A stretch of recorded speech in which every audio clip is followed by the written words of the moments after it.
ഇന്ന് നമ്മൾ പഠിക്കുന്നതെന്ന് പറഞ്ഞാൽ ഇംപ്രോപ്പർ സബ്സെറ്റിനെ കുറിച്ചാണ്. ഇംപ്രോപ്പർ സബ്സെറ്റ് എന്ന് പറഞ്ഞാൽ ഇപ്പോൾ ഒരു സെറ്റ് എഴുതിയാൽ അതിൻ്റെ സബ്സെറ്റ് എഴുതാനറിയാം. ഒരു സെറ്റ് ഇപ്പോൾ 1 2 3 എന്ന് പറഞ്ഞാൽ അതിൻ്റെ സബ്സെറ്റ് എഴുതാൻ പറഞ്ഞാൽ സെറ്റ് 5, പിന്നെ ആ സെറ്റ് തന്നെ എഴുതുക. പിന്നീട് എന്ത് ചെയ്യുക, 1 പിന്നെ 2 3 അങ്ങനെ എഴുതുക. അത് കഴിഞ്ഞ വീഡിയോയിൽ ചെയ്തിട്ടുണ്ട്. നമ്മൾ പഠിക്കുന്നത് എന്താണെന്ന് വെച്ചാൽ ഇതിനകത്ത് ഇംപ്രോപ്പർ സബ്സെറ്റ് എന്താണെന്ന്. ഇംപ്രോപ്പർ സബ്സെറ്റിനെ റെപ്രസെൻറ്റ് ചെയ്യുന്നതാണ് ഇതുപോലെ സബ്സെറ്റ് ഇട്ട് അടിയിൽ ഒരു വര വരയ്ക്കുന്നതാണ്. അപ്പോൾ ഇംപ്രോപ്പർ സബ്സെറ്റ് എന്ന് പറഞ്ഞാൽ ഏത് സെറ്റും അതിൻ്റെ എന്താണ് ഇംപ്രോപ്പർ സബ്സെറ്റാണ്. അപ്പോൾ ആ സെറ്റ് തന്നാൽ അതിൻ്റെ ഇംപ്രോപ്പർ സബ്സെറ്റ് എന്ന് വെച്ചാൽ അത് തന്നെയാണ്. അതാണ് ഇവിടെ എഴുതിയിരിക്കുന്നത്. A ഈക്വൽ സെറ്റ് 1 2 3 അതിൻ്റെ ഇംപ്രോപ്പർ സബ്സെറ്റ് എന്ന് പറഞ്ഞാൽ അത് തന്നെയാണ്.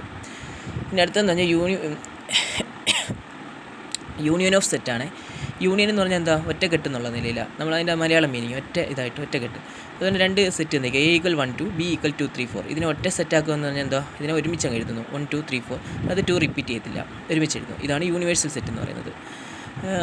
യൂണിയൻ ഓഫ് സെറ്റ് എന്ന് പറയുന്നത്. അതിനെ റെപ്രസെൻറ്റ് ചെയ്യുന്നത് ക്യാപിറ്റൽ U പോലെ ഇങ്ങനെ വളച്ചിട്ടാൽ മതി.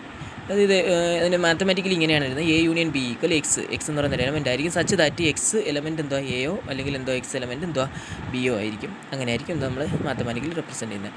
ഇതിൻ്റെ കുറച്ച് പ്രോപ്പർട്ടീസ് ഉണ്ട്. ഇപ്പോൾ A യൂണിയൻ B എന്ന് പറയുന്നത് B യൂണിയൻ Aക്ക് തുല്യമായിരിക്കും കേട്ടോ. അപ്പോൾ A യൂണിയൻ B എഴുതി ഇവിടെ രണ്ട് സെറ്റ് വെച്ചിട്ടുണ്ട്. അതിനെ തിരിച്ച് B യൂണിയൻ A എടുത്താൽ എന്ത് തന്നെ കിട്ടും, നമുക്ക് സെയിം ആയിരിക്കും. അതുപോലെ A union B union C എന്ന് പറയുന്നതും A union B union C എന്ന് പറയുന്നതും സെയിം ആയിരിക്കും. ഇതിനെ കമ്മ്യൂട്ടേറ്റീവ് ലോ എന്ന് പറയും, ഇതിനെ അസോസിയേറ്റീവ് ലോ എന്ന് പറയും. ഇപ്പോൾ ഒരു 3 സെറ്റ് തന്നു, അതിനകത്ത് B യൂണിയൻ C എടുത്തിട്ട് അതിനെ A യുമായിട്ട് കമ്പൈൻ ചെയ്താലും A യൂണിയൻ B എടുത്ത് അതിനെ C യുമായിട്ട് കമ്പൈൻ ചെയ്താലും സെയിം ആൻസർ തന്നെ ആയിരിക്കും കിട്ടുന്നത്. അതുപോലെ A യൂണിയൻ 5 എന്ന് പറയുന്നത് A ആയിരിക്കും. അതിനെ ലോ ഓഫ് ഐഡൻറ്റിറ്റി എന്ന് പറയും. അതായത് A യൂണിയൻ 5 എന്ന് പറഞ്ഞാൽ ഒരു സെറ്റും ഇല്ല, ആ സെറ്റ് ഒന്നും ഇല്ലാത്ത ഒരു സെറ്റുമായിട്ട് ഒരു A എന്ത് ചെയ്യുക, രണ്ടും കൂടെ ചേർത്താൽ എന്തോ A എന്ന് പറയുന്ന സെറ്റ് തന്നെ കിട്ടും. അതുപോലെ A യൂണിയൻ A എന്ന് പറഞ്ഞാൽ അത് തന്നെ ആയിരിക്കും.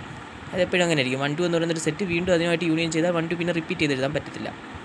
അതിന് ഐഡംപൊട്ടൻ്റ് ലോ അല്ലെങ്കിൽ ഇടംപൊട്ടൻ്റ് ലോ എന്നാണ് പറയുന്നത്. അതുപോലെ യൂണിവേഴ്സൽ സെറ്റ് യൂണിയൻ ഈക്വൽ എന്തുവാ, universal set union A equal എന്തായിരിക്കും, യൂണിയൻ ഓഫ് സെറ്റ് ആയിരിക്കും. അതായത് യൂണിവേഴ്സൽ സെറ്റ് എന്ന് പറയുന്നത് അത് വലിയൊരു സെറ്റാണ്, അതിലൊരു ചെറിയൊരു ഭാഗമായിരിക്കും A എന്ന് പറയുന്നത്. അപ്പോൾ അതിനെ രണ്ടിനും കമ്പൈൻ ചെയ്താൽ ഈ വലിയ സെറ്റ് തന്നെ കിട്ടും.